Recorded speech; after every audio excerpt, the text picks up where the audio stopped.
Saludos buscadores del misterio y gracias por asistir a granmisterio.org. ¿Quién no ha oído hablar de aquella mítica piedra filosofal? Una piedra que, según los alquimistas, tenía la particularidad de poder transmutar el plomo en oro o también volver al portador inmortal. El romanticismo de los alquimistas se ha, colado en un montón de libros, novelas de ciencia ficción, novelas históricas o incluso también ensayos de investigación.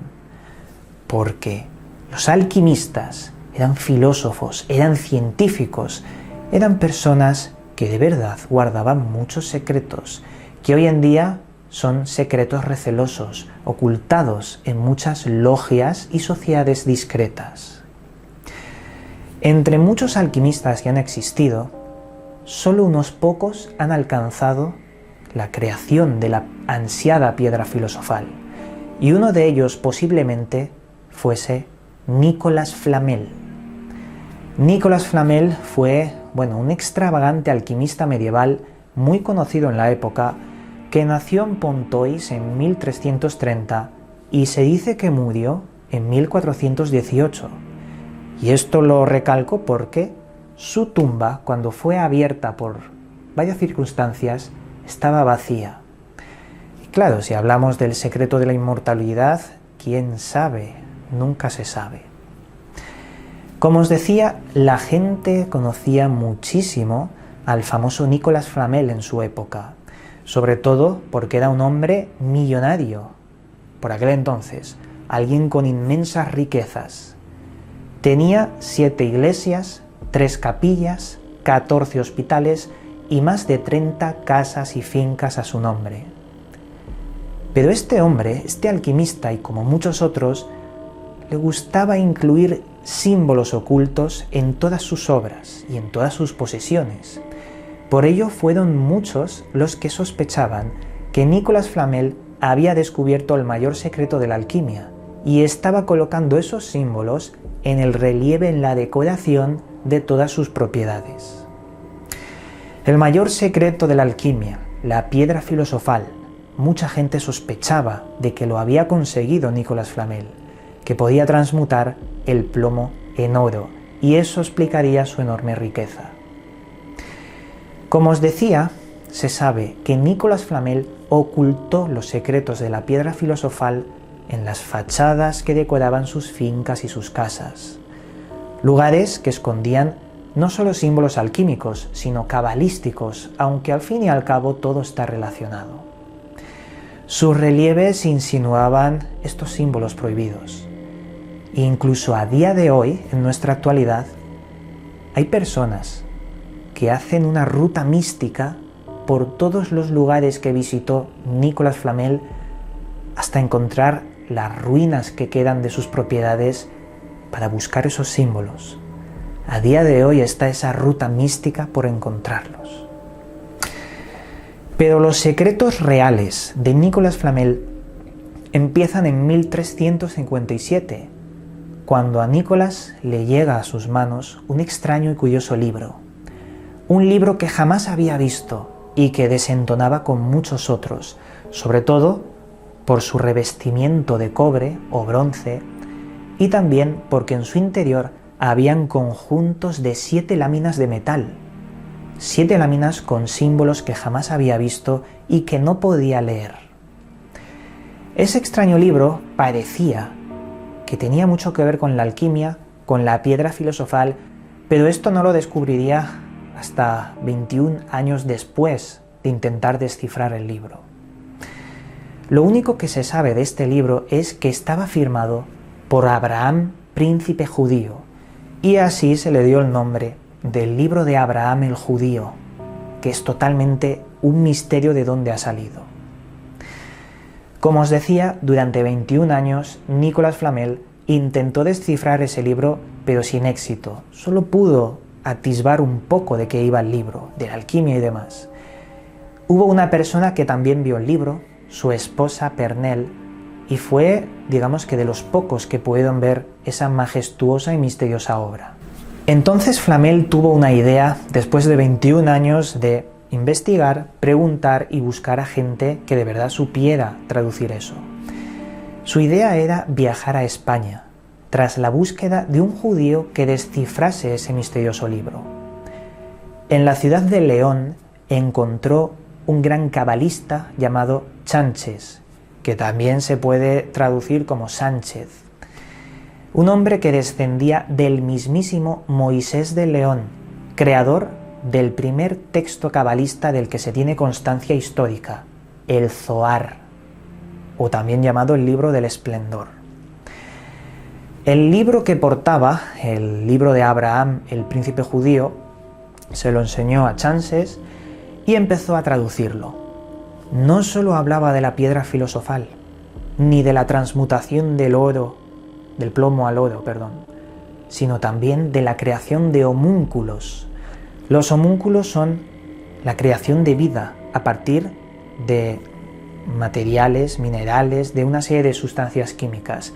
Crear vida de la nada, seres que incluso podrían ser conscientes según los alquimistas. Pues este libro hablaba muchísimo de la creación de los homúnculos. El místico Chánchez o Sánchez le enseñó todos los secretos de este libro.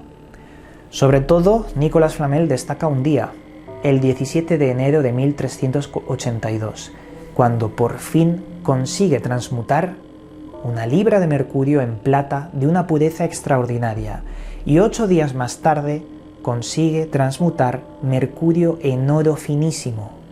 La materia primordial es el mercurio, y con ello pudo conseguir la riqueza que lo caracterizó después.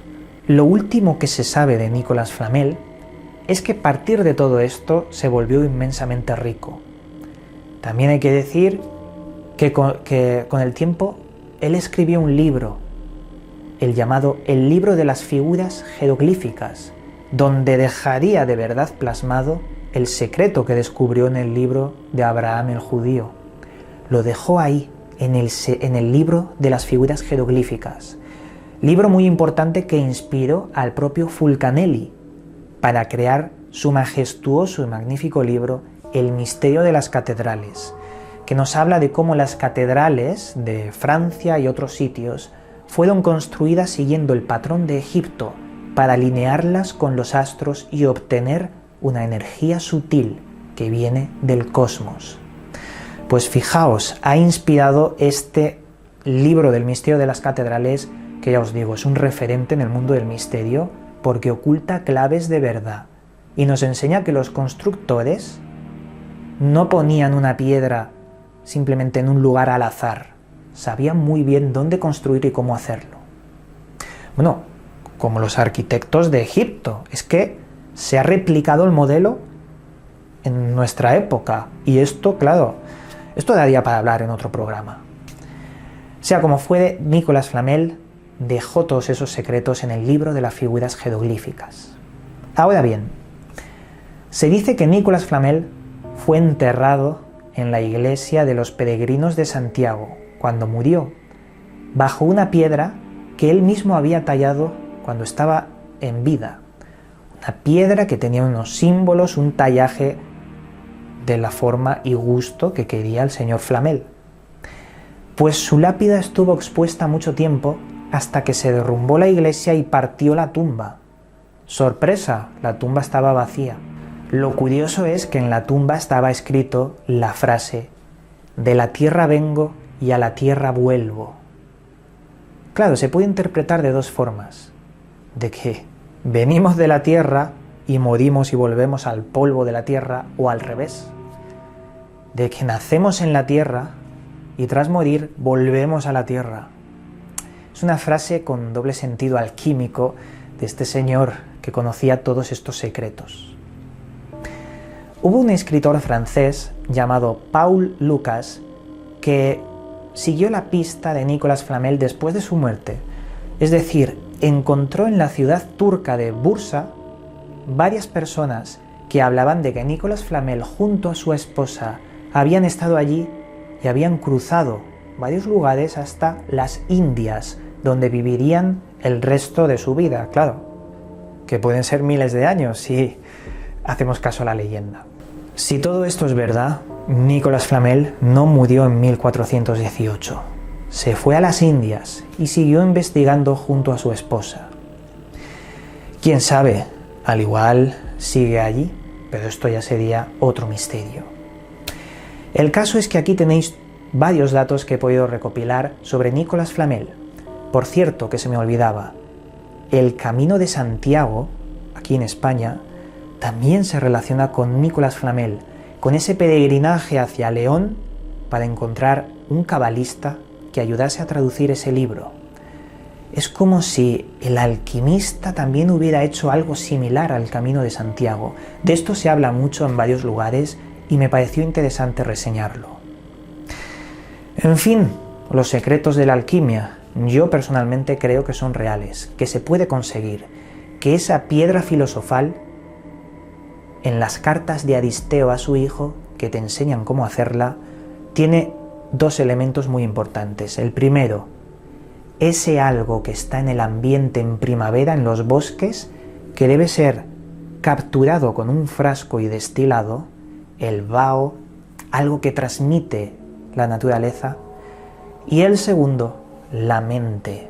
La parte más importante de la piedra filosofal es la mente, porque con la mente podemos transmutar cualquier cosa que está en la naturaleza.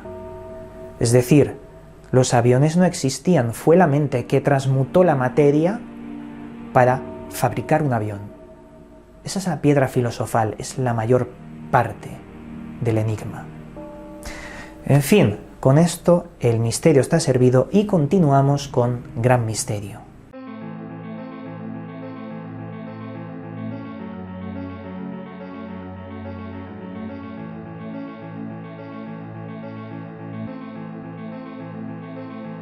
Esta vez, en la sección Libros Recomendados, os traigo el siguiente libro, El Peregrino, Los años perdidos de Jesús, escrito por Zor Judorowicz Kostic.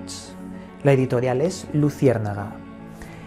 El libro nos habla de varias partes ocultas de la historia de Jesús, como por ejemplo, ¿tenía un gemelo? ¿Por qué existe una tumba de Jesús en Japón? ¿Viajó y vivió en la India después de su crucifixión? Es un libro muy interesante, realmente aporta pruebas de que esto es así, o que al menos nos han dado una versión que no corresponde con la verdad.